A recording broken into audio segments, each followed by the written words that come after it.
मैंने यहां पर जो प्रॉब्लम लिखा है, arrange following Lewis acids in their increasing order of acidic strength.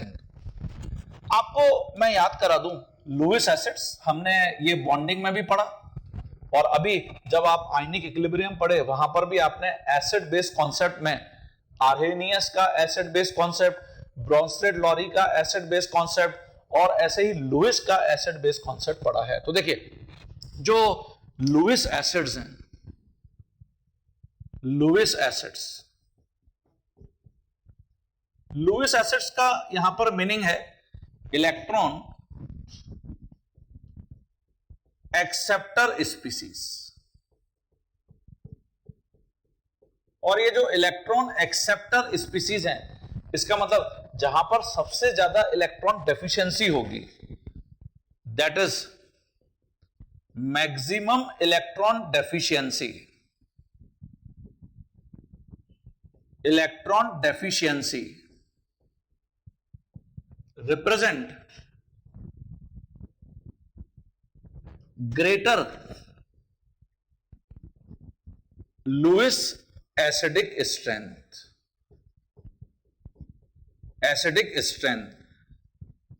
Electron acceptor species को जनरली मैं बोलता हूं इलेक्ट्रॉन के मंगते, मतलब जो जितना ज्यादा मांगने वाला है, मांगता है, वो उतना पावरफुल लुईस एसिड है। तो यही हमने यहां पे लिखा है, maximum electron deficiency represent greater Lewis acidic strength. ये देखिए, ओके। अब हमको यहां पर जो बोरॉन के ट्राई हैलाइड्स हैं ये गिवन है। देखिए, बोरॉन के जो ट्राई हैलाइड्स हैं, जैसे BF3, यहां अगर मैं बोरॉन की हाइब्रिडाइजेशन स्टेट निकालूंगा तो sp2 आएगा, और ये ट्राइगोनल प्लेनर है। ऐसे ही बोरॉन ट्राइक्लोराइड सभी में अब सेम सिचुएशन होगी। ये देखिए,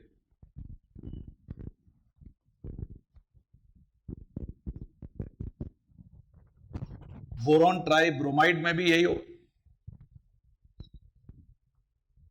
और बोरॉन ट्राई आयोडाइड में भी यही होगा।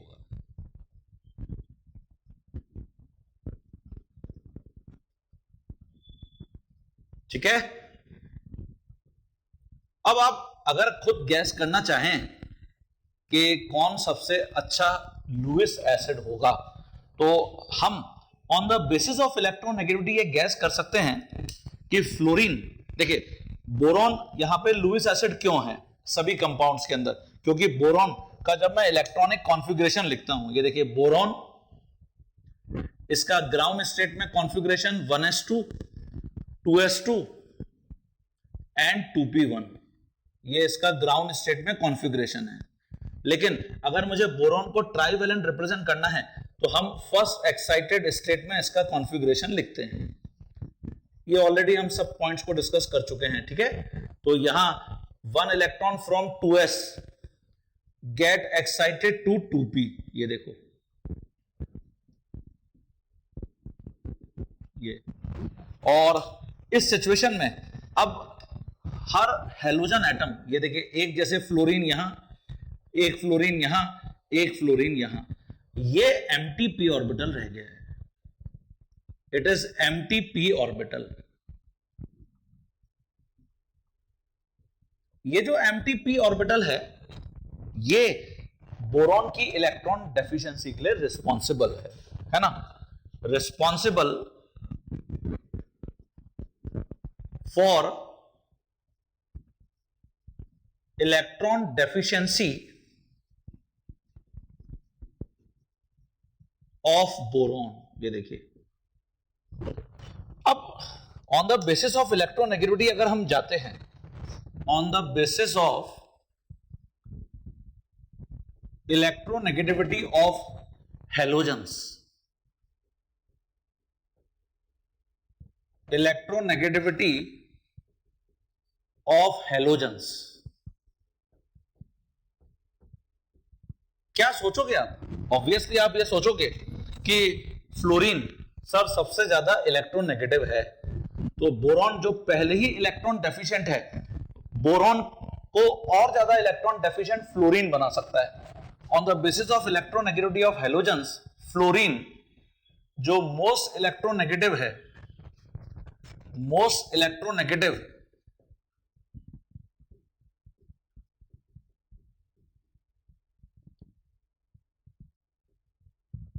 ये क्या करेगा, made boron more electron deficient. तो इसके बेसिस पर, therefore on this basis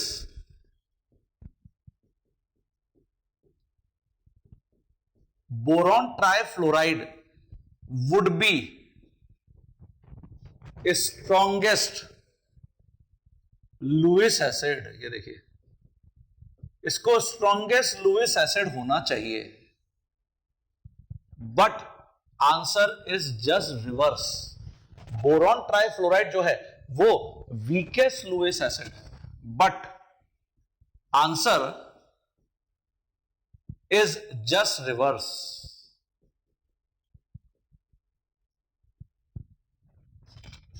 that is BF3 is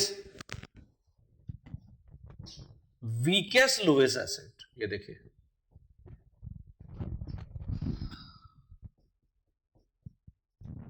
तो ये आपको कॉन्सेप्ट क्लियर होना चाहिए, है ना। तो ये एक बहुत इंपॉर्टेंट प्रॉब्लम है कॉम्पिटिटिव एग्जाम की, जो आपको फ्रीक्वेंटली देखने को मिल सकती है जेई और नीट एग्जाम में। अब ऐसा क्या हो गया, जो फ्लोरीन है साइड एटम, उसका अगर हम इलेक्ट्रॉनिक कॉन्फ़िगरेशन लिखते हैं, ये है 1s2 और ये 2s2 और 2p5। ये देखिए, ये इसका कॉन्फ़िगरेशन है। ये 2p ऑर्बिटल है जो अनहाइब्रिड है, अनहाइब्रिड p ऑर्बिटल। और क्योंकि ये भी 2p है और जो बोरॉन है उसके पास भी 2p ऑर्बिटल ही है, तो देखिए जो बोरॉन ट्राइफ्लोराइड बनेगा, ये बोरॉन ट्राइफ्लोराइड बना।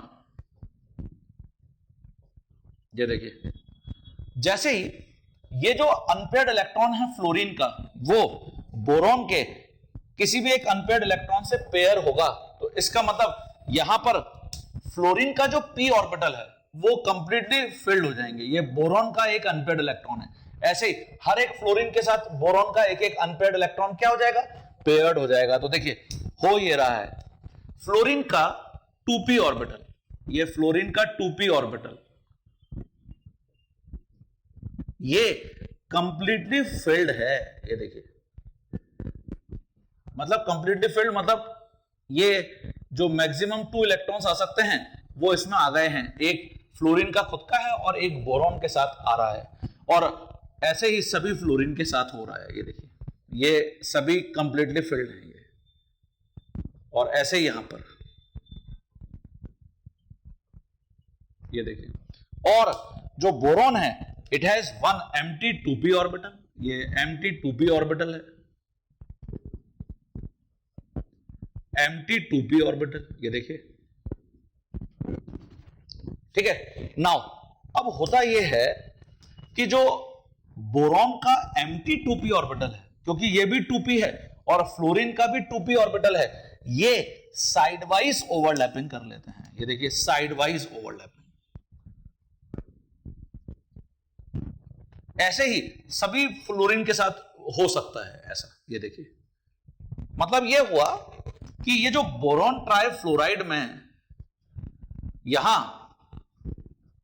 बोरॉन का इलेक्ट्रॉन डेफिशिएंसी थी, उसको फ्लोरीन ने कंपनसेट कर दिया बाय साइड वाइज ओवरलैपिंग, और इसलिए इस टाइप का पार्शियल डबल बॉन्ड कैरेक्टर आ जाता है। ये देखिए, तो here electron deficiency of boron get compensated compensated by fluorine by completely filled p orbital of fluorine. ये देखिए, तो जो फ्लोरीन इलेक्ट्रॉन डेफिशिएंसी को बढ़ाना चाहिए था, वो फ्लोरीन यहां पे इलेक्ट्रॉन डेफिशिएंसी को क्या कर रहा है, कम कर रहा है, सेम एनर्जी के p ऑर्बिटल्स होने के कारण, है ना। ये बोथ हैव सेम एनर्जीज, इसलिए इफेक्टिव ओवरलैपिंग हो पा रही है। Both have same energies, therefore effective overlapping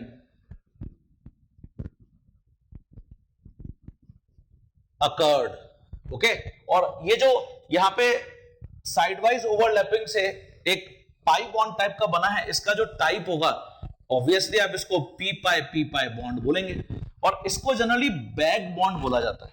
why it is called back bond, P pi back bond. Generally हम देखते हुए आ रहे हैं कि सेंट्रल एटम साइड एटम के साथ शेयरिंग करता है, बट यहां सेंट्रल एटम के पास जो p ऑर्बिटल है वो तो एम्प्टी है, there is no electron in that orbital, empty p orbital.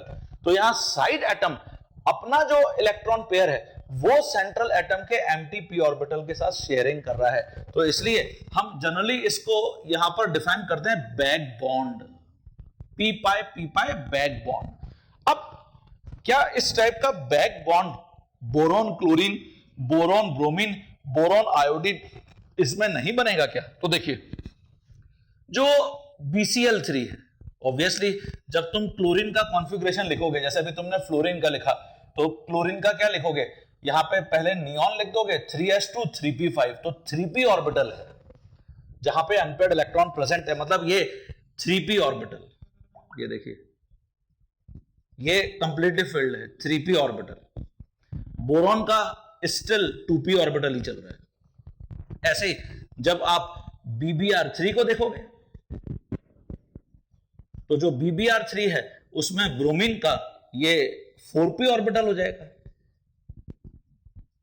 Boron का 2p ऑर्बिटल ही चल रहा है।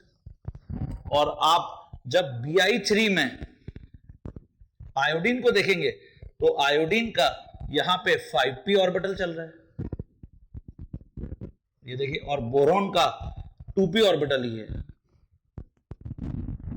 तो इससे क्या हुआ, जैसे जैसे यहां पर हम डाउन द ग्रुप चलेंगे हेलोजेंस के ऊपर, क्लोरीन से ब्रोमीन, ब्रोमीन से आयोडीन, तो देखिए एनर्जी जो p ऑर्बिटल की है वो 2p ऑर्बिटल ऑफ बोरॉन के रेस्पेक्ट में चेंज होती जा रही है ना। एनर्जी गैप इंक्रीज होता जा रहा है, energy gap between p orbital of boron and p orbital of halogen ये इंक्रीज होता जा रहा है, इंक्रीज। तो इससे क्या हुआ, अगर इंक्रीज होता जा रहा है तो इसका मतलब ये हुआ कि जो बैक बॉन्ड बनाने की टेंडेंसी है वो डिक्रीज होती जा रही है, tendency to form back bond decrease। Okay, और अगर बैक बॉन्ड बनाने की टेंडेंसी डिक्रीज होती जा रही है तो इसका मतलब यह हुआ कि सबसे ज्यादा जो इलेक्ट्रॉन डेफिशिएंसी होगी वो Bi3 में होगी, बोरॉन ट्राई आयोडाइड में, क्योंकि इस टाइप का कोई भी बैक बॉन्ड यहां पर बहुत इजीली नहीं फॉर्म हो पाएगा। तो देखिए, यहां अगर आपसे पूछा जा रहा है कि स्ट्रॉन्गेस्ट लुईस एसिड कौन है, तो ये आपका आंसर होगा, ये देखिए, ये जो बोरॉन ट्राई आयोडाइड है स्ट्रॉन्गेस्ट लुईस एसिड की कैटेगरी में चला जाएगा। होना चाहिए था इसको weakest, but it is strongest Lewis acid, और स्ट्रॉन्गेस्ट का मतलब है greater electron deficiency, greater electron deficiency.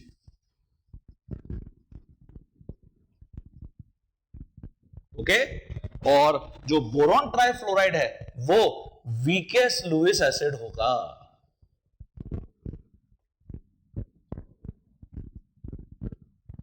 ये देखिए स्टूडेंट्स, क्लियर है सभी बच्चों को? तो इस टाइप की प्रॉब्लम अगर आपको मिलती है कि बोरॉन के जो डिफरेंट ट्राई हैलाइड्स हैं और आपसे एग्जामिनर पूछता है कि बताइए सबसे ज्यादा लुईस एसिडिक स्ट्रेंथ कहां पर है, तो आपको ऐसे एक्सप्लेन करना है